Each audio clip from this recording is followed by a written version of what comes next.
Hey, what's up, everybody? It's just Charles Sebastian to welcome you guys to another episode of the Dreamers Pro Show. We cover everything from sports, hot topics, classic debates, entertainment. And we'll give you guys a fresh perspective on things and how we see them. And we got some drama that we're going to get into this Sunday here. Before we get into it, please make sure you like the video and subscribe to the channel. Now, the NBA season is officially here. And yesterday we reacted to the Summer League game featuring the Los Angeles Lakers and the Minnesota Timberwolves in a game in which LeBron James didn't play, a game in which Anthony Davis didn't play, but Bronny James did play, right? And he didn't play well at all. He only scored 2 points in that game, but nevertheless, he was being plastered over the internet, all over news websites, Instagram accounts of SportsCenter, ESPN, Bleacher Report, of a chase down block that he had, right? And people were making a big deal out of it, and people getting upset, like, well, what are you talking about? I'm like, well, you need to ask them why they're promoting it.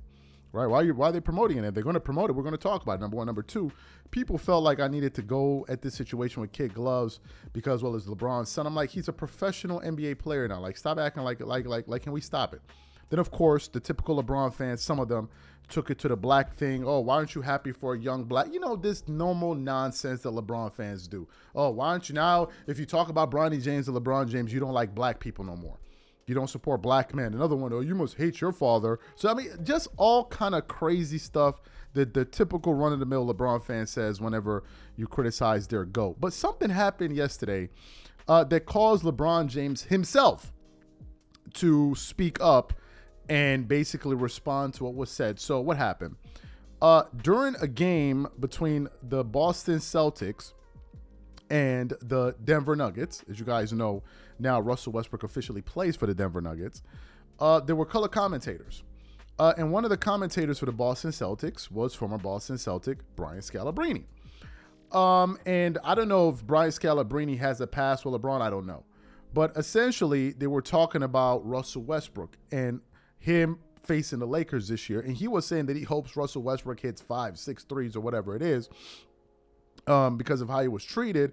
And he basically went on to say that LeBron James basically scapegoated Russell Westbrook, right? Well, apparently LeBron caught a whiff of these comments, and he was active on Twitter yesterday, and he actually responded to Brian Scalabrini and the commentator basically saying that all LeBron does is go out there and basically destroy the reputations of teammates to basically avoid blame. So what we want to do is want to play first what Brian Scalabrini had to say that ultimately got LeBron James fired up to respond to him. So take a listen to what he had to say here. It's only about a 30-second clip. Take a listen to him here. But I'll tell you what, I am rooting for him to make like 9 threes against the Lakers because he got a lot of heat for that. That was a disastrous team, and he got all the heat for that whole thing. Right. So I'm kind of hoping that he can make a bunch of threes against that team. You're telling me one of LeBron's teammates became a scapegoat out of nowhere? What? Yeah. Are you kidding? I know, it's crazy, right? So you heard what Brian Scalabrini had to say there. Well, apparently LeBron heard those comments, and he took to his Twitter where he responded, and he said the following. Took a trip all the way to Abu Dhabi just to be on my eat some breakfast first. Anyways, Brody, a legend. Who is Brody? Brody is commonly referred to as Russell Westbrook. So he's saying that Russell Westbrook is a legend, right? And he responded to him saying, you went all the way to Abu Dhabi to basically hate on me. What are my thoughts on this? Look. This is LeBron's reputation, okay? I've even heard people that are staunch supporters of his, like Chris Broussard, on shows like First Things First, where Chris Broussard would say he is fed up of the constant narrative that LeBron always needs help or he doesn't have enough help. Well, what goes hand in hand with that talking point is not only does that LeBron always need help, is always that his teammates aren't adequate enough for him. And what ends up happening is whenever you play with LeBron James as a teammate, your reputation always gets destroyed. Do you know who else pointed this out? One of LeBron's former teammates in J.R. Smith.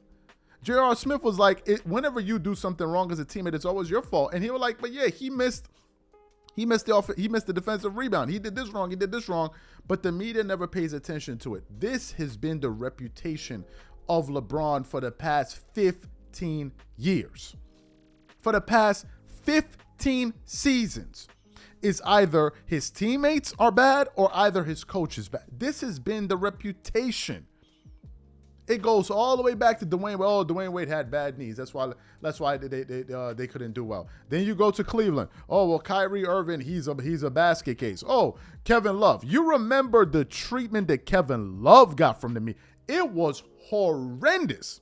And then you have this notion that, oh, LeBron makes all of his teammates better. Do you guys realize that whenever LeBron plays with teammates, especially big men, all of their numbers suffer? All of them. All of their numbers. Kevin Love, Chris Bosh, Anthony Davis to a certain extent. Why? Because in order for you to play with him, your game has to change. You have to modify your game. You have to be a spot-up shooter in some instances, which is essentially what Kevin Love turned into. Before he joined the Cavs, he was a 26 and 14 rebound a game guy. He went to the Cavs. He's all of a sudden averaging 17 points and whatever rebounds. They're like, oh, Kevin Love. They blamed Kevin Love a lot. Like, they blamed him a lot. Then you get to the Lakers. Who was the biggest scapegoat for the Lakers? Russell Westbrook. Russell Westbrook, during that experimental year when they formed their big three or whatever the hell it was, Russell Westbrook was the fall guy. It got so bad that even people, big voices in media like Charles Barkley and others, were like, all they're going to do is blame Russell Westbrook and Frank Vogel. And not only did it have a detrimental impact in terms of playing with LeBron, in terms of Russell Westbrook's reputation, it also hurt him monetarily. Before Russell Westbrook joined the Lakers, he was a max player. By the time he was done with the Lakers, they were talking about, can we get Russell Westbrook for the minimum exception? Yes, that's what happened. So it also had a detrimental impact to his bank account playing alongside LeBron James. And the minute Russell Westbrook left, who was the next scapegoat? Immediately, Anthony Davis. Anthony Davis. They spent the entire year. What's Anthony Davis going to step up? Is Anthony Davis going to do this? Is Anthony Davis going to do that? Then what happened? LeBron gets injured towards the tail end of the regular season. Anthony Davis starts to play, and you start seeing AD put up beast mode numbers. And do you know what happened? When LeBron came back and they made the playoffs, do you know what they were saying in the media? Man, if LeBron really helped lead this team. How? They went on their run when he was gone. The point I'm making is this is always the talking point. It's always his teammates' fault. It's always the teammates doing enough. It's always this guy. It's always that guy. But for whatever reason, we continue to get this persistent narrative, which is he makes his teammates better. This is the narrative. So how do you make Russell Westbrook better? If he makes his teammates better, how come Russell Westbrook isn't better? How? He makes Kyrie Irving better. Kyrie Irving was a bad boy with LeBron, without LeBron. Kyrie just came from the finals. Like, what are we talking about? What are we talking about? Go look at Chris Bosh's numbers before he got to Miami. He was a double-double guy for the Toronto Raptors, and they were going to the playoffs. Go look at Dwayne Wade. He was already a finals MVP before LeBron walked into the arena, and the year before he joined LeBron, Dwayne Wade led the league in scoring. Like, what are we talking about here? Look at Kevin Love. He was a 26 and 14 guy. Look at Anthony Davis. He was a beast in New Orleans. Now, had AD won anything? No. But in terms of his gameplay, he was a sensational player. But what this tells me is that LeBron is aware of these narratives. He's aware.